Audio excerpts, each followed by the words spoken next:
when playing with a Ouija board goes incredibly wrong. I am back with another spooky story. In honor of 200,000 followers, make some noise, y'all. What the fuck?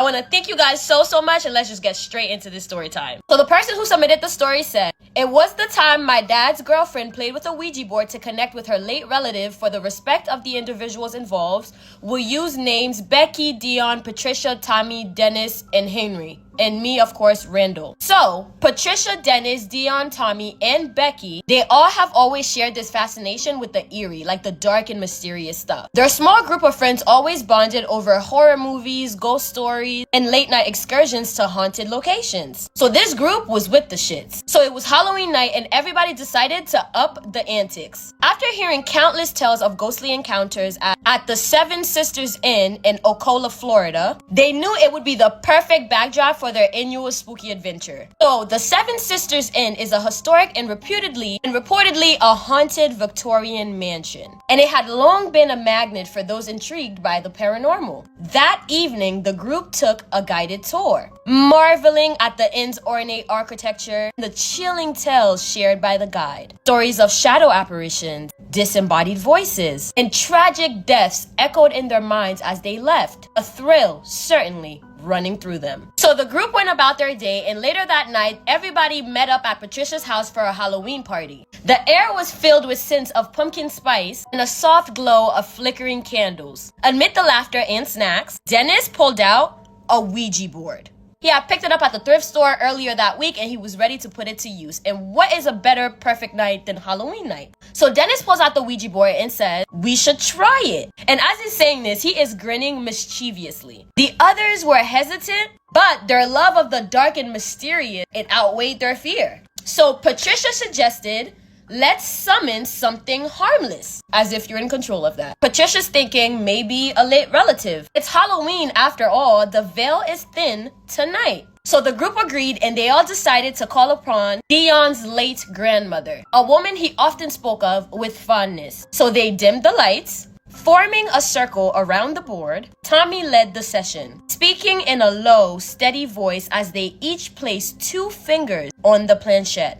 Is there a spirit here with us? He asked. And everyone is sitting there waiting with their fingers on the board. And for a second, nothing happened. Then the planchette began to move. At first, they accused each other of pushing it, but the movements became more deliberate, spelling out words like hello. So Dion asked, Grandma, is that you? Granny, this you? At this point, Dion's voice is like trembling slightly, and the planchette slid to yes. And the friends at this point, they're all looking at each other like with this nervous look in their face like, what the fuck? They're all nervous, but they all continue. So Becky decided to ask the grandma, are you okay? And the board spelled no. And Patricia asked, what do you mean? The board did not answer the question. Instead, the planchette started moving erratically, spelling out the words, not alone. Oh, I should have warned you guys at the beginning, but maybe you shouldn't watch this one at night. Which I don't listen to me anyway. So not alone is crazy. So Dennis asks, who else is there? Mind you, Dennis' voice is shaking too. The board responded with a name that none of them recognizes. It spelled out letter by letter, Abigail. When suddenly the room just grew colder. The flickering candles extinguished themselves, plunging the room into complete darkness. A faint otherworldly whisper filled the air, but none of them could make out the words of what it was saying. Dion, who is visibly shaking, at this point he's full-blown scared, he tried to end the session. Goodbye, he said very firmly as he moves the planchette over to the goodbye side. However, the planchette did not budge. Y'all ready for it to end? The spirits just got started. And I know you guys are gonna hate me for this because you guys hate part 2s, but in honor of having 200,000 followers, I do what the fuck I want. If you guys wanna know what happened to the kids, spoiler alert, traumatizing. Go ahead and like for part 2 and also leave a comment as well. I will be dropping part 2 as soon as this video hits 10,000 views. That can take an hour, that can take 3 hours, it's up to y'all. Part 2 of the Ouija board story. So Dion tried to end the session by moving the planchette to goodbye. However, this shit would not budge. You have to let us go, Tommy pleaded, and his voice is rising. The board spelled out one final chilling message. S-T-A-Y. Stay. At that moment, Patricia screams. A shadowy figure stood in the corner of the room, its shape indistinct but undeniably human. Its presence was suffocating. The air felt heavy with dread. Becky grabs a flashlight, and when she turned it on, the figure was gone. They tried to destroy the board that night, but no matter what they did, it seemed indestructible. They wrapped up the night, and unfortunately for them, it was not over. Because over the next few weeks, strange things started happening to each of them. Patricia, she started hearing whispers around her empty house. Dennis found scratches on his walls that hadn't been there before. Dion started having vivid nightmares of an old woman with hollow eyes. And Tommy's dog refused to enter his room. And Becky, she swore she saw that shadowy figure that night standing at the foot of her bed.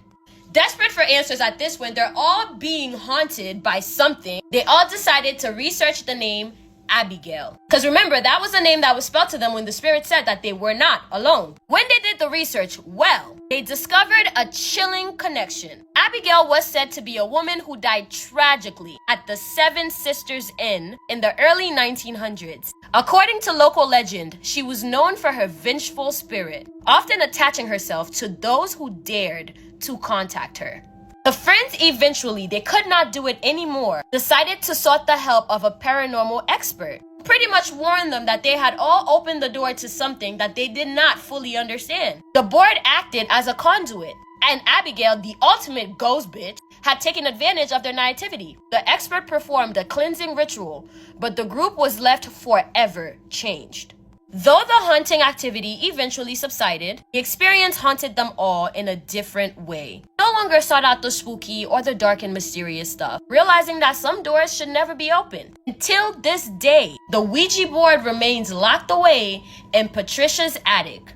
A chilling reminder of the night of their fascination when the eerie became all too real. And the person who submitted the story said that they were physically there when all of these things were going on. Well, thank you, Randall, for submitting this story. This was definitely a spooky and fascinating one. If you haven't learned anything from this page, let it be this. Don't play with anything that you don't know about. Don't fuck around and find out. I love you, though, my abducted human.